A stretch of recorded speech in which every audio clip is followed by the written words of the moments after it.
mungkin kita mulai dulu. Selamat pagi, Assalamualaikum warahmatullahi wabarakatuh. Salam sejahtera buat kita semuanya. Saya ucapkan terima kasih ya buat teman-teman. Ini kelompok terakhir ya untuk di praktikum intervensi dasar organisasi, dan ini menjadi apa ya? menjadi paling tidak ini teman-teman yang di kelompok 10 itu kan sudah hampir semuanya mungkin melihat ya video diskusi di kelompok-kelompok sebelumnya. Jadi paling tidak sudah ada pembelajaran di sini. Nah, oke, seperti yang mungkin pernah saya sampaikan berkali-kali, ini menjadi media teman-teman untuk bisa belajar mengenai perilaku-perilaku karyawan yang ada di perusahaan atau organisasi, teman-teman. Jadi, prospeknya, kalau besok teman-teman akan kerja di bagian HRD, itu ada salah satu tugas fungsi yang harus dikerjakan oleh teman-teman ketika di bagian HRD, itu nanti teman-teman akan melakukan atau mungkin mengatasi permasalahan-permasalahan yang ada di sebuah perusahaan. Jadi seorang HRD itu juga punya kewajiban, punya tanggung jawab untuk bisa memastikan bahwa karyawannya itu secara kinerja bisa maksimal. Nah, masalahnya ketika seorang karyawan di perusahaan itu kan tentu punya banyak problem kan, punya banyak masalah di pekerjaannya.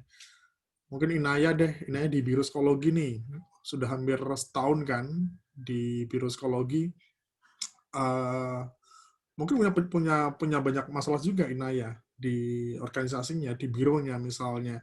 Nanti mungkin Mbak Astuti di organisasinya juga mungkin punya banyak problem. Artinya itu sesuatu yang tidak bisa kita hindari, ya. Ini yang harus kita hadapi, yang harus kita sesuaikan kan akhirnya dengan situasi yang ada kan. Nah, nanti kita lihat ya seperti apa untuk laporannya teman-teman kelompok 10 ya. Nanti monggo siapa yang mau menyampaikan terlebih dahulu. Ini saya rekam ya teman-teman ya. Nanti setelah diskusi ini selesai, rekamannya bisa dilihat lagi, dan nanti setelah presentasi kita akan bahas ya bersama-sama. Oke, mungkin langsung aja teman-teman. Siapa yang mau menyampaikan, waktu dan tempat kami persilahkan. Baik, Pak Fahmi. Terima kasih, Pak.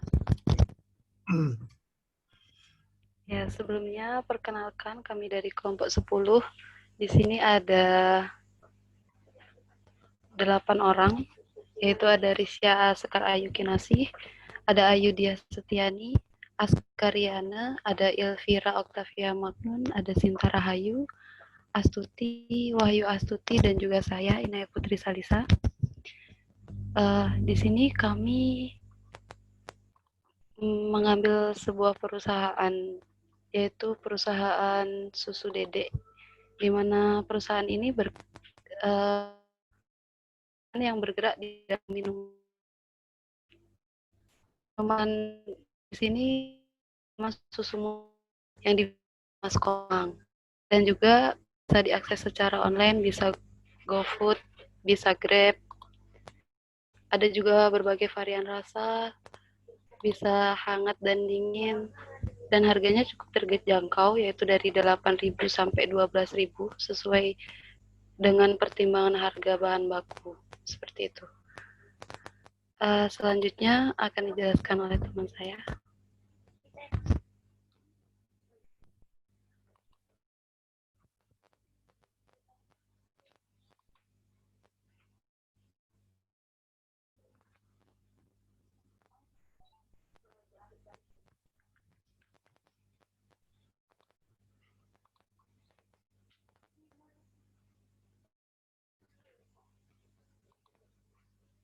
Halo, yang lain?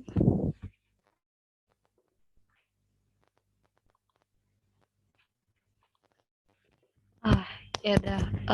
Jadi menurut PIN dari Mas Komeng ini yang sudah kita lakukan wawancara sebelumnya, Pak, jualan susu ini menurut beliau bagus karena melihat adanya peluang itu di sekitaran Sedai masih belum ada yang menjual susu.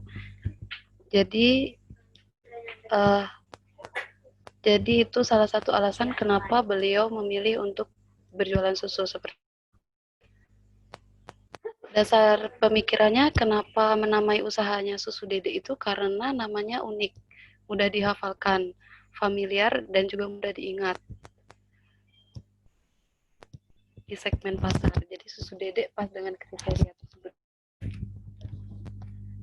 Baik, selanjutnya diagnosis akan dijelaskan oleh Risya.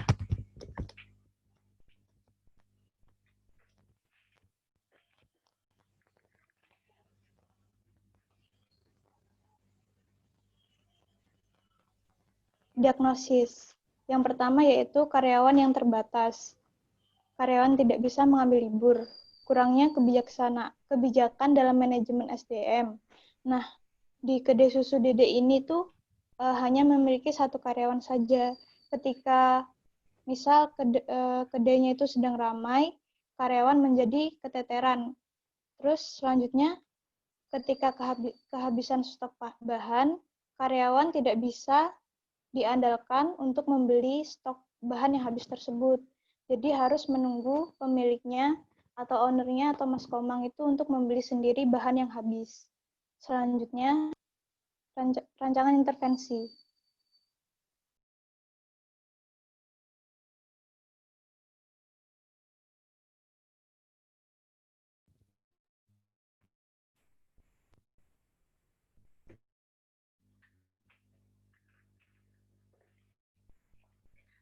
Ayu, ada ya? Siapa nih? Ayu, tapi dia ternyata nggak ada. Dilanjut aja ya? Jadi, oh ya, saya lanjut ya Pak. Jadi rancangan intervensinya kelompok kami, yang pertama itu intervensi SDM Pak. Jadi lebih ke rekrutmen karyawan baru kayak gitu. Setelah direkrut karyawan baru, maka melakukan intervensi struktural yang berfokus pada pembuatan jelas kayak gitu. Jadi dilakukan pelatihan juga untuk karyawannya tentang jalan organisasi tersebut. Bukan organisasi sih, perusahaan itu Pak. Jadi biar kayak ada pembagian tugas seperti itu. Agar karyawan mengetahui bagaimana sistem kerja yang dilakukan, lebih ke situ. Karena saya juga lakukan wawancara sama karyawannya, karena dia kan sendiri. Jadi dia mengalami kelelahan, pernah sampai yang ketiduran di tempat kerjanya, dan dia nggak tahu benar-benar nggak tahu itu ada orang beli atau enggak, karena dia benar-benar kelelahan seperti itu. Seperti itu aja sih Pak kalau dari kelompok kami. Teman-teman yang lain ada yang mau menambahkan? Kita langsung ngobrol aja ya, langsung diskusi aja ya. Oh ya, boleh Pak. Oke. Inaya di warung susu Dedek sering nggak main ke situ? Kadang-kadang Pak. Seberapa sering? Seminggu sekali kah? Kalau akhir-akhir ini jarang Pak, tapi dulu sering sih, hampir seminggu sekali pasti ke sana. Ya. Oke, kalau menurut ini yang lain boleh jawab nggak apa ya? Di Jogja kan banyak yang warung susu semacam ini ya, yang sejenis ya. Teman-teman pernah main nggak atau pernah nongkrong nggak di warung susu di luarnya, di luar Susu Dedek? Misalnya kayak Nyonya Muda, kayak Marco Milk misalnya. Kayak Marco, pernah sih Marco Pak. Marco, ke Nyonya Muda pernah nggak?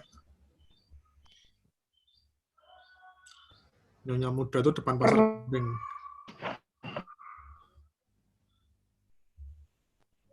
Pernah ya? Oke, artinya gini teman-teman, masing-masing perusahaan, masing-masing lokasi usaha itu kan punya keunggulan ya, yang dibandingkan dengan usaha-usaha yang lain. ya, ada beberapa aspek yang bisa dijadikan keunggulan, teman-teman. Pertama, harga. Saya nggak tahu apakah di susu dedek lebih murah nggak daripada Marco sama Nyonya Muda. Lebih murah atau sama Saya aja? izin Ya, menjawab, Pak. Boleh? Kalau Ah, untuk di susu itu kan sekitaran 12.000 ya, Mbak Put. Kalau di susunya hmm, muda itu kan lebih mahal, Pak. hmm. Sekitar yang itu 17-15. 12.000 itu standar lah ya untuk apa susu coklat lah ya, susu stroberi gitu ya. Oke, ya selain harga biasanya ada beberapa keunggulan yang dijadikan dijadikan standar buat perusahaan ya. Selain harga itu juga ada rasanya itu sendiri, produknya itu sendiri. Kemudian selain produk, selain apa? Selain rasa, itu juga ada pelayanan ya. Jadi kadang gini, ada orang rela ngeluarin duit agak lebih tinggi, agak lebih banyak, tapi dia bisa mendapatkan produk yang lebih enak, misalnya kayak gitu kan. Tapi ada yang pengen susu, tapi budget hanya cukup untuk seginilah. Ya udah, dia cari tempat yang memang bisa menyesuaikan dengan budget misalnya. Kemudian soal pelayanan. Kalau tempat, saya belum pernah tahu ya, susu dedek kayak gimana. Tempatnya, nggak? Kalau zaman sekarang, Instagramable nggak? Atau biasa? biasa sih. Nggak Biasa. Instagramable. Ya, Hmm. biasa. Soalnya kadang ada beberapa orang-orang kan nongkrong tuh kan harus tempatnya harus bagus kan. Harus nongkrongable lah bahasanya tuh. Jadi buat foto posting di Instagram bagus lah.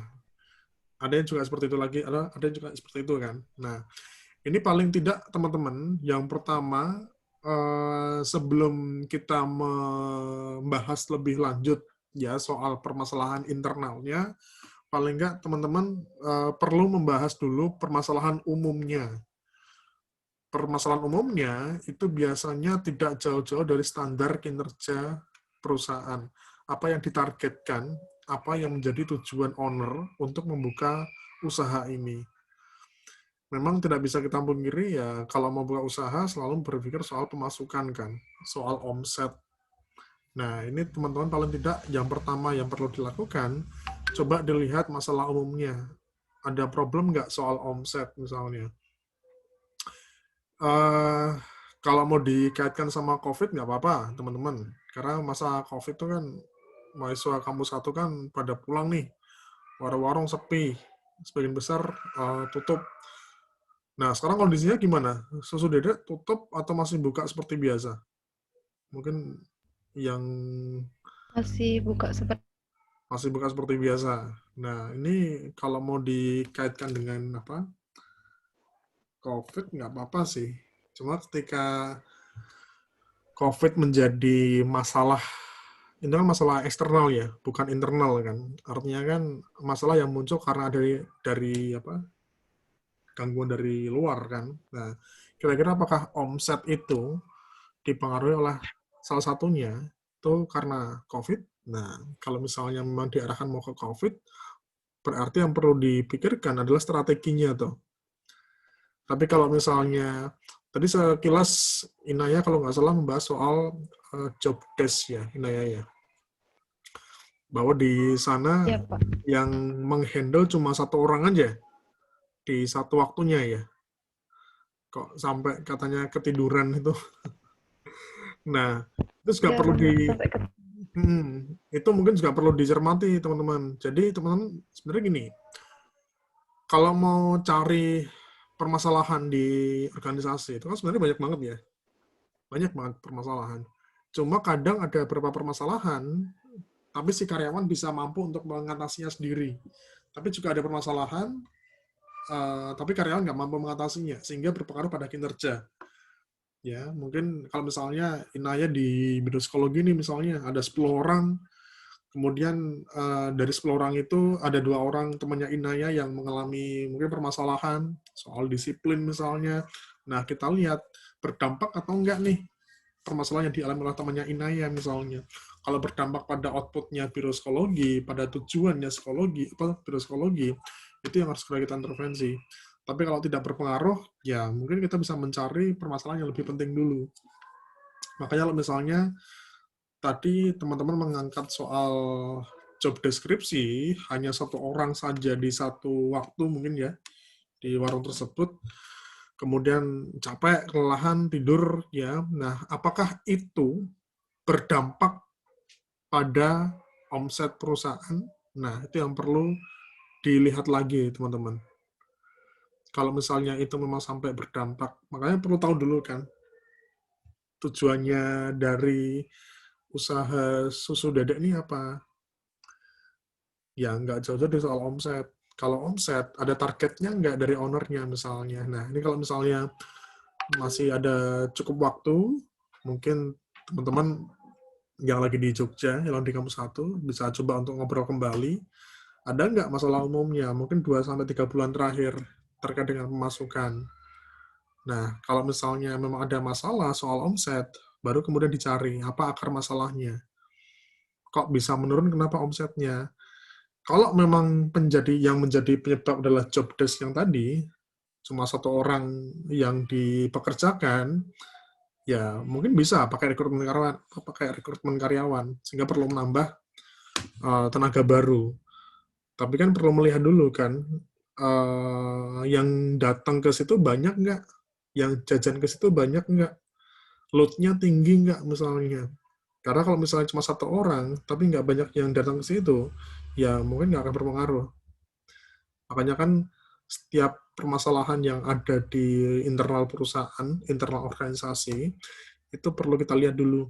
Apakah sampai memang berdampak pada tujuan perusahaan. Gitu, teman-teman. Ini konsepnya hampir sama konsep P3 sebenarnya. Yang lagi nyusun P3 kan menentukan variabel tergantung kan. Menentukan, ini ada Mbak Ayu Diah. Mbak Ayu Diah, dengar suara saya, Mbak? Pak, Mbak Ayu, dengar Pak. udah ngambil P3, Mbak? Iya, Udah ngambil P3? udah. Oke, kamu ngangkat apa variabel tergantungnya? Tapi bukan Pio, Pak. Iya, nggak apa-apa, nggak apa-apa. FOMO. Homo. FOMO. Oke, subjeknya homo ya. FOMO, Pak. Apa? FOMO. FOMO. Oh, homo. Oke, subjeknya siapa? Generasi milenial. Nah, misalnya katakanlah ambil contoh ruang lingkup generasi milenial. Kalau mau kita cari permasalahan, hal-hal yang urgent pada generasi milenial itu kan banyak banget kan, Mbak Ayu. Nggak cuma nggak cuma satu dua masalah kan. Terus kemudian Mbak Ayu mengangkat satu masalah. Nah, berarti kan Mbak Ayu punya keyakinan bahwa masalah yang diangkat ini adalah masalah yang penting. Pentingnya kenapa?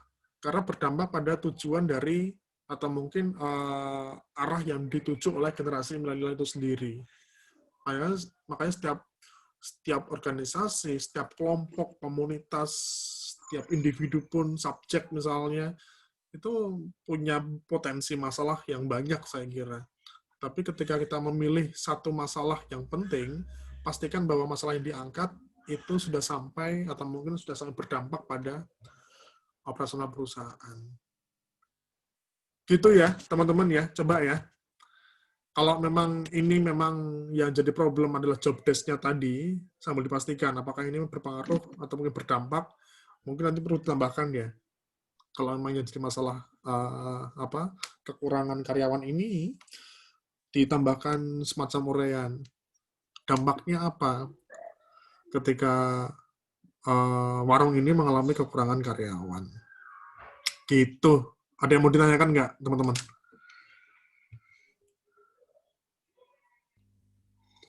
Baik, Pak. Kemarin kan sempat ngobrol juga sama ownernya Susu Dedek, Pak. Kalau misalnya omsetnya itu sebelum pandemi ini baik-baik aja kayak gitu, Pak. Kayak udah balik modal, terus omsetnya memang setiap bulan itu naik kayak gitu. Tapi omsetnya ini menurun ketika pandemi ini Pak, kayak gitu. Nah, Dan kan sebenarnya susu dede ini udah punya satu cabang, satu ada di Kasihan. Nah, cabang yang gitu. satu ini terancam tutup sih Pak karena sepi seperti itu. Nah, kalau misalnya permasalahannya karena pandemi COVID ini bagaimana Pak? Ya tergantung dari tujuannya si owner lagi. Dia buka usaha kenapa tujuannya? Ini tergantung anunya sih, tergantung rencana kedepannya dari si owner. Kita kayak ambil prinsipnya praktek wirausahaan lagi ya. Ngambil praktek wirausahaan nggak teman-teman kemarin? Saya enggak Pak. Nggak ambil ya. Oke, sekilas ya. Kalau orang usaha, buka usaha, itu kan ada beberapa tujuan kan. Yang pertama, orang usaha karena ngikuti tren. Ngikuti tren itu artinya dia menjual produk-produk yang sekarang lagi tren. Dia pengen cari apa? Pengen mencari keuntungan, pengen nambah penghasilan. Ya, apa yang lagi tren kan banyak nih kayak boba, kayak es kopi susu misalnya, atau sekarang tuh mahasiswa-mahasiswa yang perempuan tuh lagi seneng jualan masker ya. Bukan masker ini ya, tapi masker apa? Masker buat wajah. Itu lagi tren juga nih di kalangan mahasiswa. Terus mungkin kalau makanan kayak ayam geprek misalnya masih tren. Terus makaroni, tren ya. Makaroni yang pedes itu kan juga masih tren. Nah, yang kedua, orang buka usaha karena kebutuhan hidup. Dia butuh duit. Ya, mungkin mohon maaf, mungkin habis di PHK, habis dipecat, sehingga butuh pemasukan cepat, dia jual produk apa saja. Nah, yang ketiga, orang buka usaha karena memang minat dan punya passion terhadap produk tertentu. Jadi dia nggak ngikuti tren, tapi memang dia punya passion, pengen mengembangkan satu produk ya untuk dipasarkan, untuk dijual. Misalnya kayak orang jual burung perkutut, misalnya, hobi kan? Atau mungkin katakanlah Mbak Inaya punya hobi apa ya? Kamu hobinya apa? Misalnya kamu jual Hello Kitty misalnya, semua serba Hello Kitty misalnya. Ya, ada orang mungkin jual miniatur pesawat terbang misalnya, itu kan passion, hobi. Nah, ini kembali lagi ke ownernya seperti apa. Dia membuka warung susu dedek ini, tujuannya apa? Kenapa kok milihnya susu dedek? Kok milihnya susu? Nah, kita kembali ke masalah COVID. Ini kan sebenarnya kan usaha makanan minuman itu kan sebenarnya kebutuhan primer ya. Istilahnya orang tetap butuh kan, makan dan minum kan, dan bukan kebutuhan tersier. Kalau kebutuhan tersier itu orang nggak butuh-butuh banget. Ya, nah masalah COVID atau masalah corona, kalau misalnya ini berimbas pada apa? Pada usahanya, ini balik lagi ke tujuannya. Kalau memang dia pengen kekeh menjual susu, karena mungkin sudah tahu caranya, sudah punya pasar dan sebagainya, berarti yang dirubah adalah strategi marketingnya. Tapi kalau misalnya dia butuh pemasukan cepat, butuh apa ya? Ya, kita perlu melihat dulu nih, ownernya dia udah menikah atau belum, dia punya pemasukan yang lain atau enggak misalnya. Nah, kalau misalnya merasa susunya nggak prospek, mungkin strategi yang lain dia mengganti produk yang mau dijual. Ini produk-produk yang sekarang lagi dibutuhkan masyarakat. Jadi di luar sana kayaknya banyak ya beberapa pengusaha yang akhirnya banting setir kan. Jadi penjual barang atau produk yang lebih dibutuhkan masyarakat di zaman sekarang. Kayak masker, hand sanitizer misalnya. Terus sekarang tuh lagi banyak pada itu loh, jual sayur mentah. Di Pedes banyak enggak? Di tempat saya di Kota Gede banyak muncul warung-warung penjual sayur mentah ya. Jadi wortel, bayam dan sebagainya. Karena merasa orang di rumah aja kan, terus masak. Nah, gitu teman-teman. Tergantung lagi rencana jangka panjang si ownernya kayak gimana. Jadi kalau misalnya ya kita seperti menggunakan prinsip lagi ya, prinsip dasar kewirausahaan kan. Ketika orang misalnya Mbak Ayu Diah nih, Mbak Ayu Diah jual jilbab misalnya, karena mohon maaf mungkin pengen menambah pemasukan buat bayar kuliah misalnya. Oh ternyata pandemi COVID ya nggak banyak ya kampus libur, banyak mahasiswa yang pulang kampung sehingga jualannya Mbak Ayu Diah nggak laku karena orang belum butuh banget jilbab kan. Nah, terus akhirnya demi tetap menambah pemasukan atau omset, ya udah Mbak Ayu dia mengganti produknya, udah nggak jualan jilbab lagi. Sekarang jual bahan-bahan yang mungkin lebih dibutuhkan. Jual nasi sayur, ya nasi ayam atau apa dan sebagainya, yang orang lebih butuh ya. Kayak gitu ya. Nanti kalau misalnya memang masih ada waktu, coba deh sambil ngobrol lagi. Karena kalau ya COVID sama Corona itu kan benar-benar hampir merusak semua aspek kehidupan manusia kan. Ada orang yang bisa bertahan dengan bidang usahanya sebelum COVID, tapi juga ada orang yang nggak bisa bertahan, akhirnya ganti produk. Kayak jasa-jasa wisata itu kan sekarang drop tuh Mbak, jasa travel dan sebagainya kan. Orang biasanya kan piknik, traveling, sekarang ada COVID, Corona, jadi mikir-mikir kan. Makanya banyak pengusaha traveling kan mungkin banting setir sekarang. Ya piye, itu satu mata pencarian buat dia kan. Ketika usahanya berhenti, ya dia akan mikir otak. Ya.